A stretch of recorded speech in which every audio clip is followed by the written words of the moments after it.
And on November 11th, we have the Weather Machine, and this is a game from Vital Lacerda that plays 1 to 4 players and takes about 60 to 150 minutes to play. And this one is our Discord pick of the week. And in this game, there is a well-intentioned professor who has built a machine capable of controlling the weather. Although this was built with the greater good in mind, the machine is not perfect and is causing extreme weather. And players are going to be playing as scientists working for the professor, but doing their own research to try and solve some of the issues with the machine while getting help and grants from the government. Players are each going to have their own player board. On the left-hand side is an assembly line that they're going to be using to build different bots that they're going to be able to place out on different areas of the board in order to perform different actions. And the middle here is going to represent the different grants you're going to be getting from the government and other sources that are represented by different vouchers. So you can think of this as funding towards your scientific research, and you're going to be able to get some different kinds of funding and spend those to perform different actions out on the main board. The next area of the board is where players can store the scientific research that they've conducted throughout the game, and if they complete 3 publications to fill up an entire row, they're going to have a scientific breakthrough, which they're going to indicate by moving this token to the right hand side and gaining special abilities for that. Then finally, on the right of the board, players each have their own workshop where they'll put any workshop tiles that they gain throughout the game.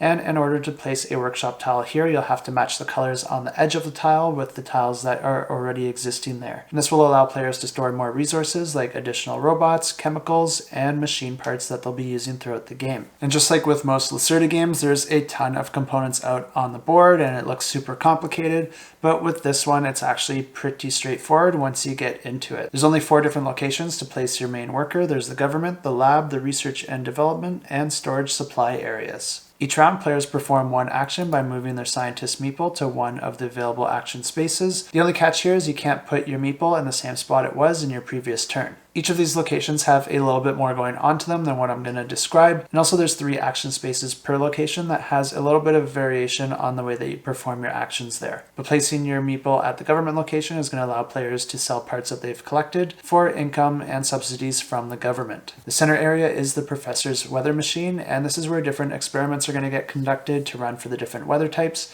And players will want to get their bots out onto these areas to complete those experiments. But then they also want their meeple there when the machine gets activated because you're going to gain some special rewards if you're in that action location when that gets triggered. And on the far right of the board, we have the research and development action spaces where players can go to research the different weather types.